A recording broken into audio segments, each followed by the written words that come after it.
دبیر کے ایک 34 بند مصرے میں 7 استعاراتی نظام ڈھونڈے ہیں، اور پورے اردو ادب میں وہ جانتے ہیں استعارے نہیں، 7 استعاراتی نظام جو ایک دوسرے سے ٹکراتے نہیں۔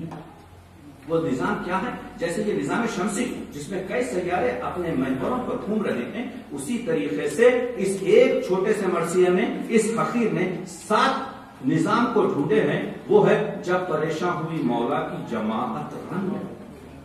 مرزا دبیر کے 83 مرثیے لفظ جب سے شروع ہوتے ہیں۔ کیوں؟ قرآن کے بہت سے سورے اذا سے شروع ہوتے ہیں۔ اذا کے معنی کیا ہے؟ یعنی لفظ جب سے مرثیہ نگار فوراً دماغوں کو لے جاتا ہے اس کربلا کے میدان میں جب پریشان ہوئی مولا کی جماعت رن میں۔ پریشان ایک استعاراتی نظام میں نماز کے ختم ہونے کا نام ہے، اور پریشان دوسرے استعاراتی نظام میں لشکر کے ختم ہونے کا نام ہے۔ جب پریشان ہوئی مولا ایک استعاراتی نظام میں وہ امام ہے جو نماز پڑھوا رہا ہے، اور مولا ایک استعاراتی نظام میں وہ کمانڈر ان چیف ہے جو سر لشکر ہے۔ جب پریشان ہوئی مولا کی جماعت ایک استعاری نظام میں نماز جماعت ہے، اور جماعت ایک استعاری نظام میں لشکر حسینی ہے۔ تو آپ نے دیکھا کہ مطلع کے پہلے مصرے میں مرزا دبیر نے 2 استعاراتی نظام داخل کر دیا۔ جب پریشان ہوئی مولا کی جماعت رن میں، ہر نمازی کو پسند آئی اقامت رن میں۔ نمازی ایک استعارے میں وہ شخص ہے جو نماز پڑھ رہا ہے، نمازی دوسرے استعارے میں وہ سپاہی ہے جو لڑ رہا ہے۔ ہر نمازی کو پسند ایک اختیارے میں نماز کی نیت ہے، پسند ایک اختیارے میں عزم جہاد ہے۔ ہر نمازی کو پسند آئی اقامت ایک استعارے میں نماز کا رکن ہے، اور اقامت دوسرے استعارے میں قیام جہاد ہے۔ ہر نمازی کو پسند آئی اقامت رن میں۔ 2 استعاراتی نظام چل رہے ہیں، کہیں ایک دوسرے سے نہیں ٹکرا رہے ہیں۔ تو آپ نے دیکھا کہ قبلہ دین نے کیا قصد عبادت رن میں۔ قبلہ ایک استعاراتی نظام میں وہ جہت ہے جس طرف نماز پڑھی جاتی ہے، قبلہ دین دوسرے استعاراتی نظام میں وہ شخصیت ہے جو جس طرف آپ کے کمانڈر ان چیف ہے۔ قبلہ دین نے کیا قصد عبادت رن میں، قصد ایک استعاراتی نظام میں قصد جہاد ہے، قصد ایک استعاراتی نظام میں قصد نماز ہے۔ قبلہ دین نے کیا قصد عبادت، عبادت ایک استعاراتی نظام میں نماز ہے، عبادت ایک استعاراتی دوسرے استعاراتی نظام میں جہاد ہے۔ 2 استعاراتی نظام مصروں میں اسی طرح سے گھوم رہے ہیں، کہیں پر ایک دوسرے سے نہیں ٹکرا رہے۔ شکل محراب بنی تیغ شہادت رن میں 4 مصر۔ محراب ایک استعاراتی نظام میں وہ جگہ ہے جہاں پر نماز پڑھی جاتی ہے، محراب دوسرے استعاراتی نظام میں دشمن اور قاضی کی تلواروں سے مل کے بنتا ہے۔ شکل محراب بنی تیغ ایک استعاراتی نظام میں وہ ہے جس سے شہرہ کاٹی جاتی ہے، تیغ دوسرے استعاراتی نظام میں کون سی چیز ہے؟ اشہد ان لا الہ الا اللہ ہے۔ شکل محراب بنی تیغ شہادت رن میں گل ہوا اس کو امام دو جہاں کہتے ہیں، تیغوں کے سائے میں شبیر اذاں کہتے ہیں۔ 7 استعاراتی نظام، ایک چھوٹی سی نظم 34 مصروں کی۔ اگر اردو ادب میں کوئی ایسی نظم ہے تو پیش کرے، اگر پیش نہیں کر سکتا تو پھر عظمت مرثیہ گویوں کو کا اعتراف عرض کر چکا ہوں۔ اردو ادب کو ضرورت ہے، میں اردو ادب کا وکیل ہوں۔ میرے ادب کو پاکیزگی کے لیے، طہارت کے لیے، ارتقاء کے لیے، ضمانت کے لیے اس کی تمام محاسن، وہ تشبیہات ہوں کے، استعارات ہوں کے، مجاز ہوں کے، کنیات ہوں کے، ثنائے لفظی و معنوی ہوں، کچھ بھی ہوں، مرثیت سے زیادہ کوئی ایسی چیز نہیں جو اس کو دے سکے، مرثیت سے زیادہ کوئی توانائی نہیں جو اس میں بھر سکے۔ مرثیہ حق گفتنی ہے، مرثیہ اخلاق سازی ہے، کردار سازی ہے۔ اس دور میں سب کچھ ہے، عالم ہے مقدر، کوئی دل صاف نہیں ہے۔ اس دور میں سب کچھ ہے پر انصاف نہیں۔ میر صاحب کا 170 سال پرانا شعر آج کی پوری سیاست پر حاوی ہے۔ ترقی بہت ہے، سیاروں کی باتیں ہو رہی ہیں، لیکن انسانوں کے اخلاق متزلزل ہے۔ یہاں پر وہ زمانہ تھا جہاں پر زمین پر دیکھیے ہم جس زمانے میں رہتے ہیں یہ ہے ناسوت، جس کو ہم اپنے حواس خمسہ سے احساس کرتے ہیں. اس کے اندر جو کھلتا ہے وہ ہے ملکوت، ملکوت کے اندر جو کھلتا ہے وہ ہے جبروت، جبروت کے اندر جو کھلتا ہے وہ ہے لاہوت، لاہوت کے اندر جو کھلتا ہے وہ ہے آہوت، اور آہوت کے اس طرف وہ کنفیوژن اور آنسوئے جہاں ہے. اقبال نے ایک شعر کہا، اے طائر لاہوتی اس رش سے معتج، نہ کہا تھا ناسوتی، نہ کہا تھا ملکوتی، نہ کہا تھا جبروتی. جبروت کیا ہے؟ منزل جبریل ہے، اس سے آگے چلے جائیں تو جبریل کے پر چل جائیں، لیکن انسان کی جو وقت ہے، انسان کی جو قدرت ہے، انسان کا جو مقام ہے، وہاں پر جبریل کے پر چل جاتے ہیں. یہ ہم کو مرثیے نے دیا، یہ ہم کو انسان. نجم آفندی کا شعر ہے کہ حضور جو انسانی لبادے میں آئے ہیں، اس خاک کی بدنی نوری جسم جو اس طرح سے ہماری طرح سے آیا ہے، صورت گرے ازل نے تیرے اعتبار پر ایک مشت خاک تھی جسے انسان بنا. اس سے بڑھ کر نعتیہ شعر ہو ہی نہیں سکتا. سب سے بڑی نعت تو یہ ہے کہ محمد رسول اللہ، اس سے بڑی نعت تو کوئی ہے. تو آپ نے دیکھا اقبال کا ذکر آ گیا، اور اقبال نے بھی مرثیہ کہا ہے. رموز بےخودی اٹھا کر دیکھ لیجیے. بس بنا لا الہ گردی داس، اقبال نے ایک نعتیہ شعر کہا ہے جو مجھے فارسی اشعار میں بھی نظر نہیں آیا کہ مغز قرآن، روح ایمان، جان دین، ہست حب رحمت للعالمین. قرآن کا نچوڑ روح کی، جان اور دین کا ایمان صرف حضور کی محبت ہے. تو حضور کی محبت وہی ہے جو حضور کے، تو اس خانواد محترم کی محبت. بس میں اپنے وقت کو آپ کے سامنے پیش کروں، کیونکہ یہ دریا کی روانی ہے جس کو آپ روک نہیں سکتے. یہ مرثیے کی جانفشانی ہے جس پہ آپ خوف لگا نہیں سکتے. آج شہنشاہوں کی تاج اور تاج پوشی کی تاریخیں یاد نہیں، لیکن ہم کو یاد ہے کہ میر انیس نے فلاں مرثیہ سبز منڈی میں کون سی تاریخ کو. دیکھیے میر انیس کو صرف روڈے رلانے کا شاعر کہہ کر اردو ادب کے ساتھ اور لوگوں کی آنکھوں میں دھول جھونکنے کی کوشش میں واقف نہیں ہے. اور تو اور بات، اگر اس طرح کی کانفرنس ہو جو پروفیسر اکبر نے یہاں پر بنائی ہیں تو گفتگو ہو، 2 اور 2 کے مسائل حل ہوں.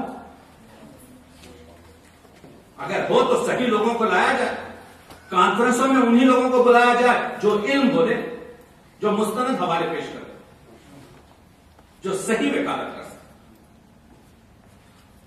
ویسے تو ٹی ویوں پر بہت سے لوگ آتے لیکن حق ادا نہیں کر سکتے. تو عرض یہ کر رہا تھا کہ کلاسک مرثیے کے انتخاب پر میر انیس کا ایک شعر میں آپ کی خدمت میں میرا دل چاہ رہا ہے توضیح دوں تاکہ یہ شعر آپ لے جائیں کہ میر صاحب کے ایک شعر کو آپ 4 صفحات میں بھی اس کی تعبیر اور تفسیر نہیں کر سکتے.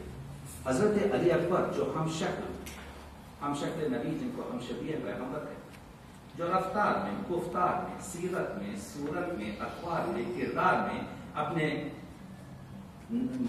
پیغمبر جد، پیغمبر سے شبیہ، یہ جینیٹک ہوتا یا بعض وقت فرق ہوتا یا ایک تمام کیفیت کا حامل وہ تھا. کہ روایتوں میں لکھا ہے کہ امام حسین نے کہا جب میں اپنے نانا کی زیارت کرنا چاہتا تو علی اکبر کو بلا کر دیکھ لیتا. تو ایک میر صاحب نے اپنے سلام میں ایک شعر کہا ہے کہ زہ نور رخسارو یہ سوئے مشکی. علی اکبر کا سراپا ہے زہ نور رخسارو یہ سوئے مشکی، یہ صبح حلب ہے وہ شام قطن. اس کی میں توضیح کرنا چاہتا ہوں 2 دن. میر صاحب کہہ رہے ہیں زہ نور رخسار، علی اکبر کے رخسار کا نور اور ان کی زلفوں کی جو سیاہی ہے یہ صبح حلب ہے. حلب کیا ہے؟ شام کا شہر. اور شام کے شہر کے حلب میں کیا ہوتے ہیں؟ آئینے ہوتے ہیں. تو یہ صبح حلب ہے علی اکبر کے رخسار کو آئینے کے ساتھ تشبیہ دیتے ہیں. وہ شام ختن ہے. ختن میں کیا ہوتا ہے؟ ختن میں آہو ہوتے ہیں، ہرن، اور ہرن کے آہو کے نافے میں کیا ہوتا ہے؟ ہوتی ہے مشک. اور مشک میں کیا چیز ہوتی ہے؟ دو چیزیں ہوتی ہیں، سیاہی اور خشک. تو میر انیس کہہ رہے ہیں کہ علی اکبر کا جو رخسار ہے اس کا جو نور ہے وہ آئینے کی طرح سے صاف اور نورانی ہے، اور جو علی اکبر کی جو زلفیں ہیں وہ مشک کی طرح سیاہ، کالی اور خوشبودار. ایک اس کے علاوہ جیسے ہمارے بر صغیر میں بنارس کی صبح اور اودھ کی شام مشہور ہے، اسی طریقے سے فارسی ادب میں حلب کی صبح اور ختن کی شام مشہور. یہی نہیں بلکہ اس شعر میں صبح اور شام اس کو کہتے ہیں صنعت تضاد، دو تضاد چیزوں کا جو ہے استعمال کرنا. یہی نہیں بلکہ اس میں معنی آفرینی ہے. معنی آفرینی یہ ہے کہ تشبیہات، دیکھیے میر جو علامہ اقبال کا جو جاوید نامہ ہے 1872-1875 شعر ہے، لیکن سب سے مشکل کتاب ہے.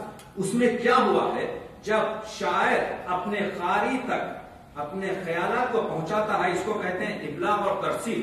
اس میں مسائل اگر پیش آ جائے، یعنی علامہ اقبال نے اتنے تلمیحات، اتنے اصطلاحات، اتنی ادب زبان اس تمثیل نامے جو در حقیقت معراج نامہ ہے، جاوید نامہ عظیم ترین شاہکار ہے، میری نظر میں 5ویں بڑی فارسی کتاب ہے. تو اس میں دعا یہی کی ہے کہ میرے جوانوں کو اس کو آسہل کر دے. اس کی وجہ یہ ہے کہ اس میں اصطلاحات اور اس میں جو صنعتیں استعمال کی ہیں وہ بہت ادق اور مشکل ہیں. یہاں پر وہ چیز ہے، یعنی تشبیہ متحرک کا استعمال ہے، تشبیہ صرف ساکت ہو.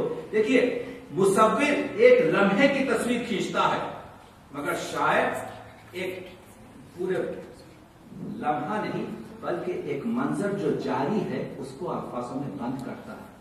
تو مصور سے آپ ایک شاعر کا تقابل مت کیجئے، کیونکہ وہ تو ایک مومنٹ پکچر ہے. یہاں پر ایک کنٹینیوس تھاٹ کا جو ہے آپ ڈیلیوری دیکھ رہے ہیں، الفاظوں کی بندشوں میں باندھنا. تو یہاں پر یہ شعر، اسی لیے تو میر صاحب نے کہا تھا کہ اللہ کیا نمک ہے کلام انیس میں، دشمن بھی گر پڑے تو زباں پر مزہ ہے. دشمن بھی گر پڑے تو زباں پر نظر ہے. وینکوور میں پروفیسر اکبر نے یہ طریقہ کیا. میر انیس نے ایک دو شعر کہے تھے، جو ہے لطف تیری زباں میں انیس، یہ 180 سال پہلے کہا تھا. جو ہے لطف تیری زباں میں انیس، وہ ہے اور کس کی زباں میں انیس. تیرا غل ہے اس وقت، تیرا غل ہے ہندوستان میں انیس، خدا بات رکھ لے جہاں میں انیس. یہ انیس کی بات ہم کر رہے ہیں. خدا سے دعا کی تھی کہ انیس کی بات رکھ لے. آج وینکوور میں ہم اس گفتگو کو ادامہ دے کر یہ کہہ رہے ہیں کہ انیس اس وجہ سے زندہ ہے. انیس کے مرثیے ہزاروں میں نہیں، کاش کچھ مرثیے پڑھ لیجئے. یہ حقیر آپ کے سامنے جو کھڑا ہوا ہے، یہ حقیر نے پہلا شخص ہے جس نے میر انیس کے مرثیے ثابت گنے ہیں. 213 ہیں. آپ یہ کہیں کہ کتنا بڑا تیر مارا، کوئی مرثیہ گننا بھی کوئی کمال ہے؟ نہیں، مرثیہ گننا سب سے بڑا کمال ہے. اس کی وجہ یہ ہے کہ ہمارے پاس مرثیے میں سب سے بڑی گڑبڑ یا سب سے بڑا جو المیہ ہوا ہے وہ ہے پائبندی مرثیوں کا. یعنی فرض کیجئے کہ میر انیس نے مرثیہ کہا، اس زمانے میں مرثیے پڑھے نہیں جاتے تھے، چھپے نہیں جاتے تھے. اس وجہ سے چھپے نہیں جاتے تھے کہ وہ مرثیہ اگر چھپ جائیں تو پھر ان لوگوں کی آمدنی کچھ نہیں ہوتی. بیٹے پڑھتے تھے، پوتے پڑھتے تھے، نواسے پڑھتے تھے، خاندان کے لوگ پڑھتے تھے. تو اب جب میر انیس کا انتقال ہو گیا تو اب ان کے پوتے، ان کی مثال دے رہا ہوں، دبیر کا بھی یہی حال ہے، دوسرے بڑے شعراء کا حال ہے، یہ لوگ جا کر مختلف جاگیروں میں یہ مرثیے پڑھتے تھے. تو کیا کرتے تھے؟ وہ شخص کہتا تھا نواب میں آپ کو 1000 روپیہ دوں گا نواب سے، آپ مگر اپنا 9 تصنیف مرثیہ پڑھیں. تو یہ دادا کا جو مرثیہ تھا اس سے 40 من نکال لیتے. سب کو موضوع کرنا آتا تھا. 5 من ادھر رکھ لیے، 5 من ادھر رکھ لیے، 60 من کا مرثیہ تیار کر کر گئے آپ کے دیوڑی میں اور وہاں پر پیش کیا اپنے نام سے. تو اب دادا کے مرثیے کو ڈمپ کر دیا. تو اب یہ پیوندی مرثیے ایسے ہوئے جو یہ جب پتہ کی مسافت شب آفتاب نے، اس کا دوسرا مطلب آپ کو ملے گا. جب ختم ہوا جب آسمان پہ ختم ہوا دور جام شب. مختلف کتابوں میں آپ کو دو مرثیے ملیں گے, ایک جب فتح کی مسافت شب آفتاب نے, اور ایک جگہ ملے گا جب آسمان پہ ختم ہوا دور جام شب, جبکہ صرف دونوں مرثیوں میں دو بند کا فرق ہے, باقی دونوں مرثیے اسی طرح سے. پیوندی مرثیوں نے مرثیوں کا جنازہ نکال دیا اس وجہ سے کہ مادیت سے اس کو جو ہے آپ کے بڑھتا. ان پیوندی مرثیوں کو میں نے جدید ٹیکنالوجی سے علیحدہ کیا کہ پہلے بند کا پہلا مصرع, 25ویں بند کا دوسرا مصرع, 50ویں بند کا تیسرا مصرع, 75ویں بند کا چوتھا مصرع. اس طرح سے کر کے میں نے کمپیوٹرائز کیا, کمپیوٹر کر کے فلیگ ڈالا کہ جہاں کہیں بھی ایک جگہ ٹچ ہوا اس پورے مرثیوں کو میں نے دن رات بیٹھ کر پڑھ کر پیوندی مرثیوں کو نکالا. تو میر انیس کے اس وقت ہمارے پاس 213 مرثیے ہیں. ان 213 مرثیوں میں 20,000 سے زیادہ اغلاط اس وقت ہیں. 20,000, مبالغہ نہیں کر رہا ہوں. میرے پاس مولانا ڈاکٹر صفدر حسین مرحوم کی 4 جلدیں ہیں جو ریڈ پین سے انہوں نے 1971 میں ان کا انتقال ہو گیا. انہوں نے تقریباً 14,000 غلطیاں اپنے لال قلم سے نکالی ہیں. میر انیس کے پرپوتے فائق لکھنوی نے 2,000 نکالی ہیں. مسعود حسن ادیب نے 2,000 غلطیاں نکالی ہیں. نیر مسعود نے 3,000 غلطیاں نکالی ہیں. 20,000 غلطیاں اس وقت خدا سخن کے 213 مرثیوں میں ہے. تو کیا اس بڑی قوم کے لیے یہ چیلنج نہیں؟ کیا یہ اتنے زیادہ مولوی یا اتنے بڑے ادیب, کیا یہ اتنے زیادہ پروفیسر, ان لوگوں کا یہ کام نہیں ہے؟ میں تو صحت کا طبیب ہوں, میں ادب کا مریض ہوں, میرا کیا کام اس سے کہ میں یہ کام کروں؟ لیکن میں یہ کام کر رہا ہوں. اور آپ دیکھیں گے کہ میر انیس کے مرثیے پورے 8 جلدوں میں, پہلا سلام, دوسرا رباعیت, تیسرے سے 8ویں تک مرثیے صحت کے ساتھ. پورے مرثیوں میں آپ کو ملے گا جب غازیان فوج خدا نام کر گئے, لاکھوں سے تشنا کام لڑے کام کر گئے. یہ شعر غلط ہے.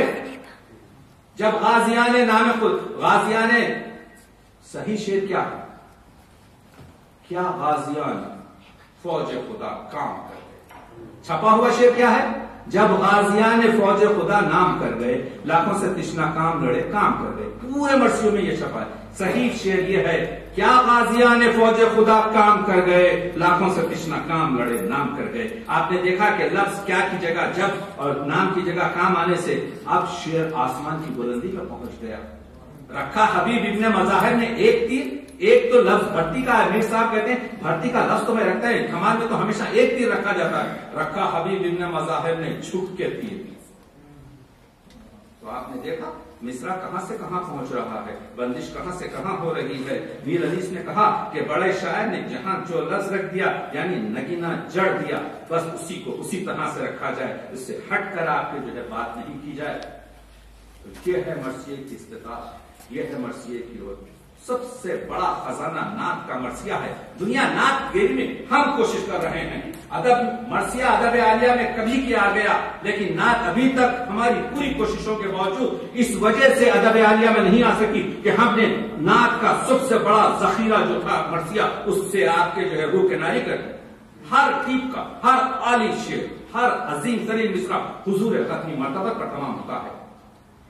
جب امام حسین کو زیر خنجر دیکھتے ہیں فرشتے, تو فرشتے کہتے ہیں کہ ہم جا کے امام حسین کی مدد کریں گے. اب جو دبیر نے شعر وہاں پر رکھا, نہ کیا شعر, قدرداں اس کا میں ہوں, قدرداں اس کا میں ہوں, میرا شناسا ہے یہ, کیوں نہ ہو میرے محمد کا نواسا ہے.